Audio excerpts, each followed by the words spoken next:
اور اس وقت کو بھی یاد رکھو جب اللہ فرمائے گا کہ اے عیسیٰ ابن مریم، کیا تم نے لوگوں سے کہا تھا کہ اللہ کے سوا مجھے اور میری والدہ کو معبود مقرر کرو؟ وہ کہیں گے کہ تو پاک ہے، مجھے کب شایع تھا کہ میں ایسی بات کہتا جس کا مجھے کچھ حق نہیں۔ اگر میں نے ایسا کہا ہوگا تو تجھ کو معلوم ہوگا، کیونکہ جو بات میرے جی میں ہے تو اسے جانتا ہے، اور جو تیرے جی میں ہے اسے میں نہیں جانتا۔ بے شک تو علام الغیوب ہے۔ میں نے ان سے کچھ نہیں کہا بجز اس کے جس کا تو نے مجھے حکم دیا، وہ یہ کہ تم اللہ کی عبادت کرو جو میرا اور تمہارا سب کا پروردگار ہے، اور جب تک میں ان میں رہا ان کے حالات کی خبر رکھتا رہا۔ پھر جب تو نے مجھے دنیا سے اٹھا لیا تو تو ہی ان کا نگراں تھا، اور تو ہر چیز سے خبردار ہے۔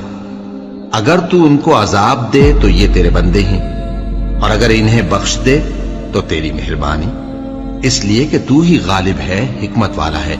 اللہ فرمائے گا کہ آج وہ دن ہے کہ سچوں کو ان کی سچائی ہی فائدہ دے گی۔ ان کے لیے باغ ہیں جن کے نیچے نہریں بہ رہی ہیں، ہمیشہ ہمیشہ وہ ان میں بستے رہیں گے۔ اللہ ان سے خوش ہے اور وہ اللہ سے خوش ہیں، یہی بڑی کامیابی ہے۔ آسمان اور زمین اور جو کچھ ان دونوں میں ہے سب پر اللہ ہی کی بادشاہی ہے، اور وہ ہر چیز پر قادر ہے۔